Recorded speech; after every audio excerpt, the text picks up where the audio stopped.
Hello, Math 7 faithful. Good to have you back. We are doing lesson 6 of Unit 4, solving proportional relationships. This will be a review for some of you. It is part of our 6th grade curriculum to solve proportions. So we're going to rock this. I just know it.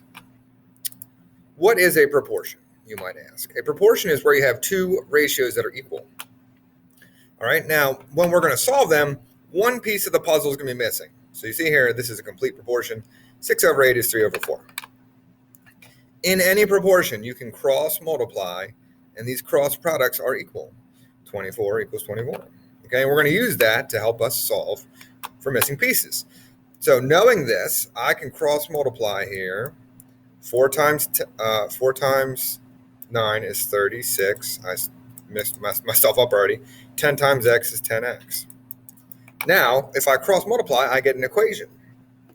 Solving a simple one-step equation, I divide by 10, and I get x equals 3.6.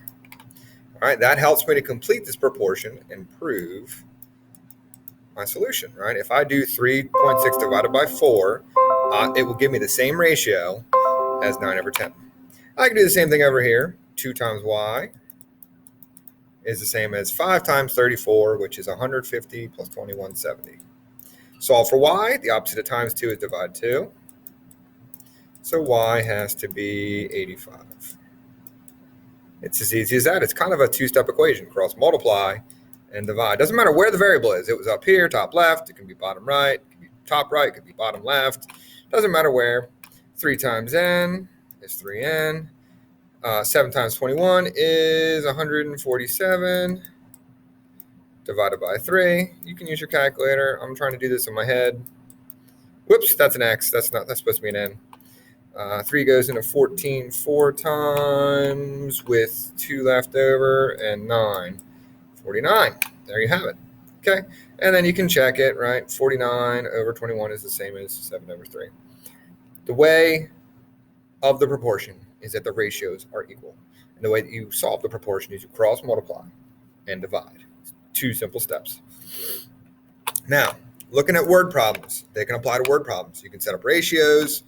The ratio of 7th grade students to 8th grade students in a soccer league, 17 to 23. If there are 200 students in all, how many are in 7th grade?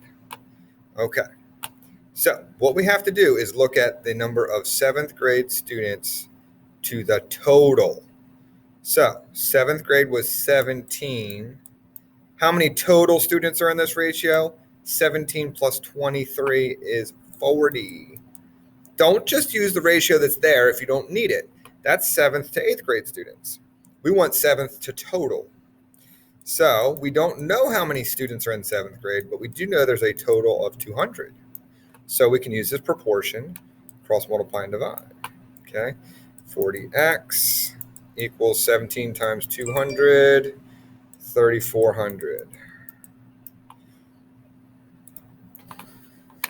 Okay, divide by 40, x equals, I give up on in my head at this point. I used up all my brain power, 85. I guess I could have done that in my head, but now with word problems, remember, you can't just give me a number. Don't do it because you're talking about something. What something are you talking about? 85 what? 85 students. And you could specifically say 85 7th graders because that's who we're talking about. But I just put students. Now, we can also apply proportions to unit rates, which is one of the first topics we talked about this unit. So remember, a unit rate is just a fraction. Okay?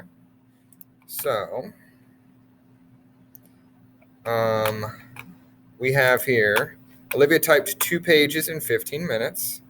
Write an equation to relate the number of minutes to m to the pages typed, how long it will take her to type. Okay, so we have 2 pages for 15 minutes. How long will it take her to type 10 pages? We don't know yet. So here's our equation. All right, they use m and p. We could use that. I like to use x. I guess you could put an m there. That's fine. So cross multiply 2m equals 150. Divide by 2, m equals 75.